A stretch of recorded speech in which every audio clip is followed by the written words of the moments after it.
been pretty anxious to clean this guitar up. I've been playing it every day. I'm happy to say these strap locks are working out a treat. No near accidents. So there's a few things now that I've been playing this guitar that have been, bugging me a little bit. The fret tops are a little flat for me. I've decided I'm going to go ahead and try and crown those. I think I've got a little tool here that I can use to do that. So I'm going to go ahead and get the strings off this guy. We're going to start cleaning it up because I'm dying to clean it up. Alright, so I don't know if you can see that, but these fret tops are really flat. So it looks like at some point somebody's leveled this fretboard, but hasn't, I don't know if they haven't gone all the way with the crowning of the frets, but those don't look right to me. And it is buzzing a bit. So I'm going to go ahead and crown those a bit more using my newly created homebrew file. But let's get to this fret cleanup here. Now I've done this already on a few guitars before, so I'm going to show you how I do it. It's not that hard. Here's my little backyard ghetto home way of doing this. Grab straight edge, stick it on there. Basically, I'm checking for gaps. So the neck is flat, so I don't have to touch the truss rod. Now I've got a bit of buzzing, and I think that's because the fret tops are a little flat. So here's another way that I do this. This is pretty easy, I think. I need to touch 3 frets. I have a couple of lengths of these blades, and if I can hit 3 frets with them,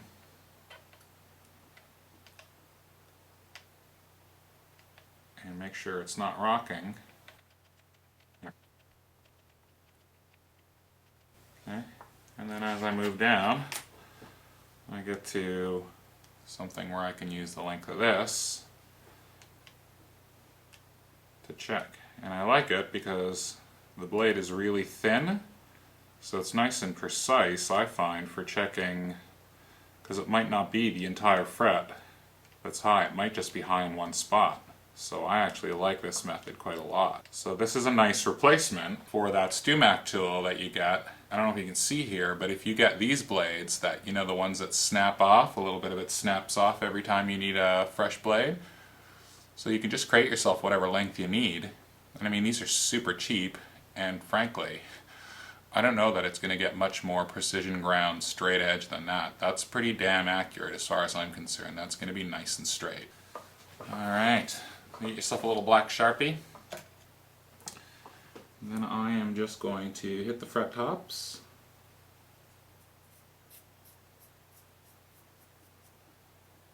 I don't know if you can see my file, but like I said earlier, I've rounded over these edges.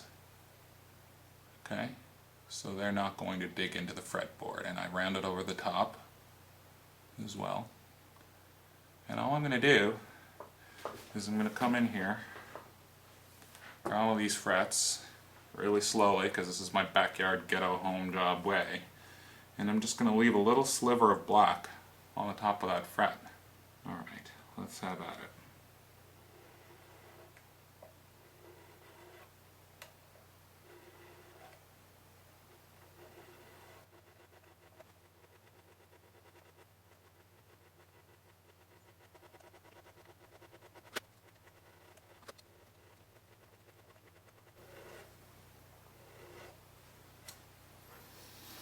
Alright, I don't know if you can see that, but a nice little sliver right on the top there. And then we'll go ahead and we'll do the rest of them, and then come back and clean those up. Should be great. So I've done the whole fretboard now. Now I'm going to take a bit of 800 grit sandpaper. Just give the frets a bit of a polish. Just to smooth out these edges and take away my filing marks. And then I'll go to 1000 grit sandpaper and I'll buff them from there. Now let's hit it with 1000 grit. just going to give it a...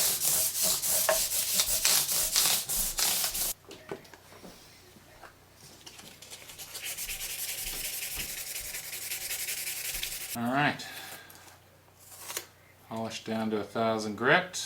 I have been desperate to clean up this guitar, but I wanted to video it for YouTube. And I just use a little bit of dish soap, okay? It's gentle, and you just get into the frets here and give it a good scrub, and it pulls all that shit out of there. And then I just come back along and give it a wipe and wipe away all the residue. Just give it a good clean. Another good reason to clean your fretboard is because all that junk that gets caught under your frets eventually works its way between the fret and the wood and starts to separate your frets. And if you don't believe me, have a look at some dirty old guitars. Because I'm by no means an expert, but I have seen my fair share of dirty ass fretboards that you clean up, and then you see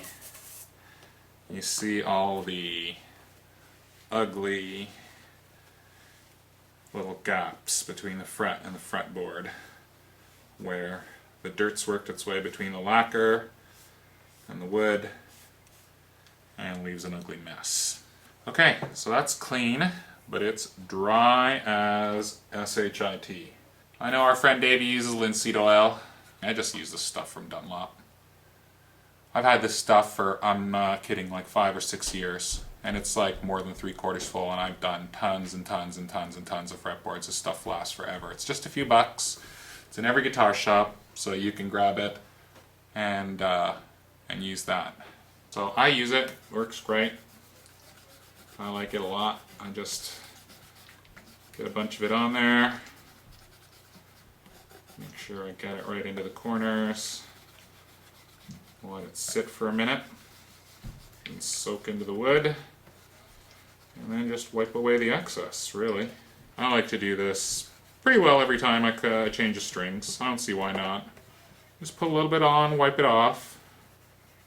Just keeps the fretboard nice and hydrated and feeling fresh. So I like to just let it sit for a second, soak into the wood. You can kind of tell where it's soaking in. This fretboard is really dry, so it's soaking in really good. I don't leave it too long. We just get in there and I just try to work it into the wood. Make sure that I've got it in all the corners. There's no dry spots left. And this is not that big a deal to maintain, I would say, every time you change your strings. I don't know. I mean, I do it every time I change my strings on rosewood fretboards and fretboards like this. I can't think of any reason not to do it. And sometimes, if before I stick the strings back on it still looks a little dry to me, I might do another little touch-up coat, but you can usually feel it. Like, you don't want any residue there. So I try to wipe it away pretty good. But that should do the trick. Last bit of fret touch-up. I just hit it with a bit of this Never Dull stuff. It's great. Just throw something over top of the frets and give them a good rub down until they are shiny, shiny. And they come out wonderfully. I don't know if you can tell between one and the other. That's pretty hard to tell, but they do come out great. Okay, so I'm all done here. Frets are crowned. I've gone through various grits of sandpaper to take away my sanding marks. This stuff, which I only heard about on Davey's channel, Davey's Fun World of Stuff. If you're watching me, you probably know Dave. In fact, you probably got to me through Dave. But he showed that once, one of his earlier videos, but this stuff is bitchin'. It works great. It's like the perfect last step to give your frets a super nice little polish. Generally, if I'm doing a string change and everything's okay, I'll hit all the frets with a little piece of that, just shine it back up, and then oil the fretboard and away you go. With Gibsons, I like to load up the tailpiece, because putting one string on at a time on these is a big pain because this thing just jumps out. Let's see what we got. Actually, neck is probably a little bit too straight. So we're gonna loosen it.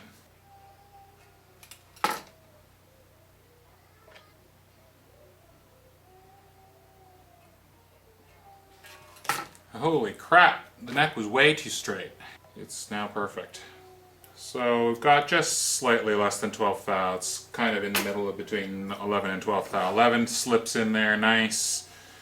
12 is just touching. I'm going to try it like